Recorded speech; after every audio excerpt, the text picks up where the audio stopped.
invite Dwadasha to carry forward.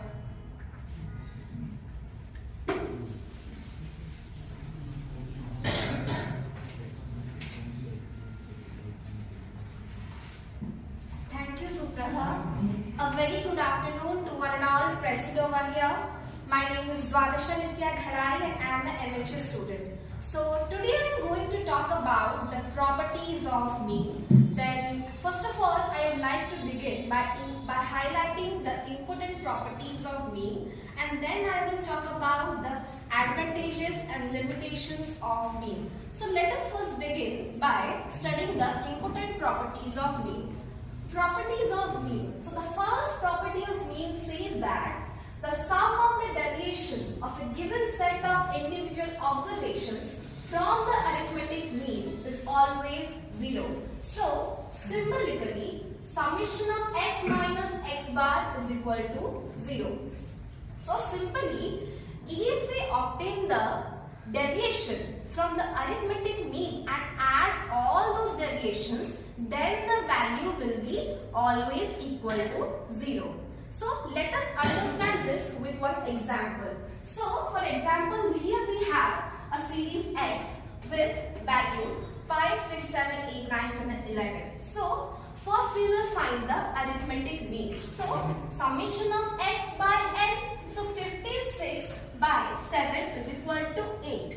So now we know the value of x and x bar. So now we will find the deviation. So first of all, we have to understand the concept of deviation. What is deviation? So deviation is nothing but an individual value. How a particular individual value varies from the actual arithmetic mean. So deviation is x minus x bar. So here x are these values and x bar is 8. So x minus 8. So 5 minus 8 we got minus 3. 6 minus 8 we got minus 2 and so on. So summation of b is equal to summation of x minus x bar is equal to 0. So if you look at this table carefully, we can see the sum of negative deviation is equal to the sum of positive deviation. So due to this property of mean is also known as the center of gravity. Then let's talk about the second property of mean.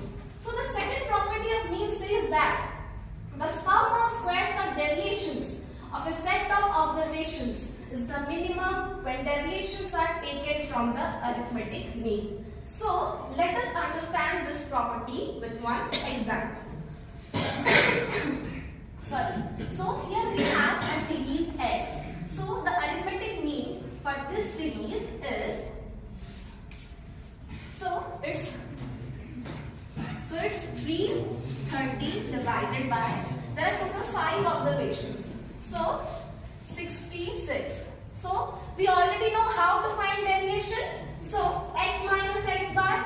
So 50 minus 66 we get minus 16. 16 minus 66 we get minus 6 and so on. So the sum of the squares of deviation. So the square of minus 16 is 256, minus 6 36 and so on. So the summation of x minus x bar whole square is equal to 570. So this was the sum of the square of deviations from the arithmetic mean. We have derived this from the arithmetic mean. So let us now take any another value. Let us assume any another value. Okay. So I am taking here 50. So 50 minus 50 is 0. So 50 minus 60 we get 10. We get 60 minus 50 we get 10 and it has become 100. So the summation of x minus 50 square is 1850.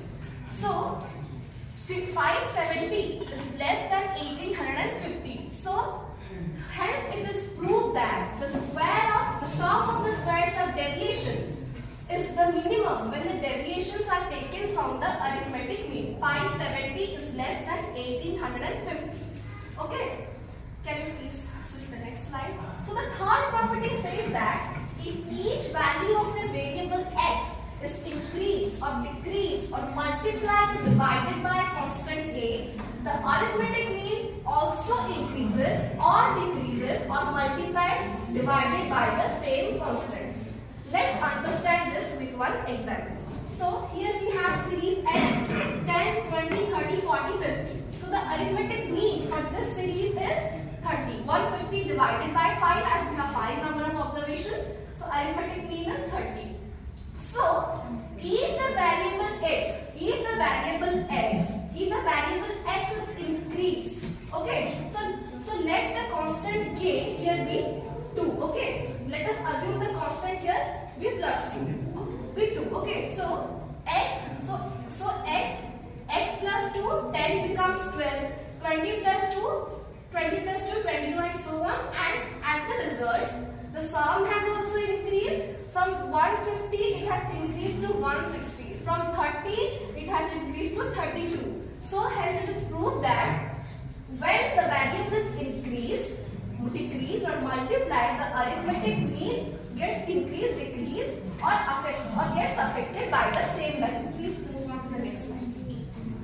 So the fourth property says that if each item in the series is replaced by the mean, then the sum of the substitutions will be equal to the sum of the individual items.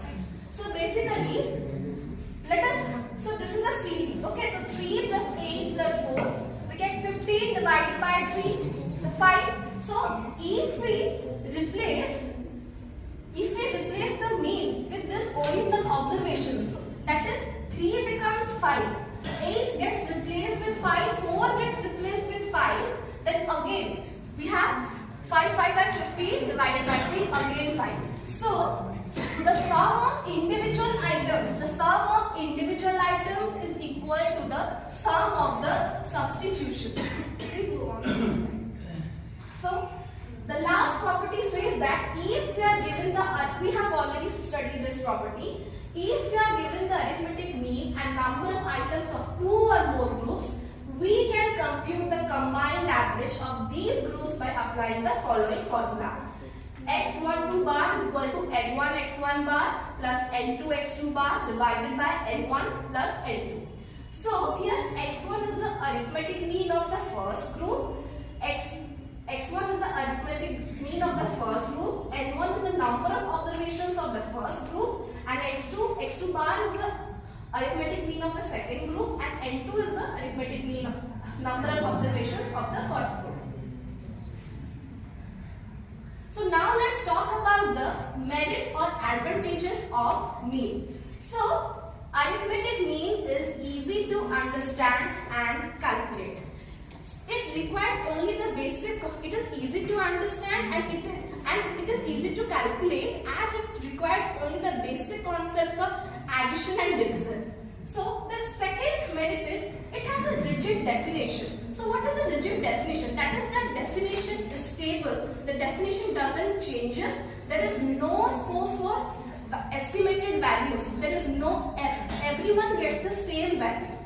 Then the third merit is it is a convenient method of comparison because it is a stable, because it is a convenient method of comparison because it is stable.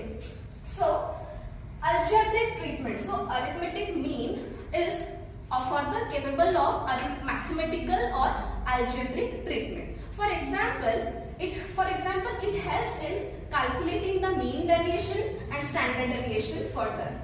The last merit is no arrangement is required. Okay, so here no arrangement is required, but in case of median, we have to first arrange the ungrouped data in ascending order. Next slide, please. So last slide is demerits. So arithmetic mean is only used for quantitative data and it cannot be used for qualitative data, that is caste, ratio, sex and etc. It is unduly affected by extreme observations. Okay, it is unduly affected by extreme observations. For example, we have 50, 60, 40 and 550 divided by 4. We get 700. Okay, So this is 175. 175. So due to this 550, the mean has an extreme value. So what if 550 was not there? 50, 60, 40. So it is simply 150 divided by 3, which is 50.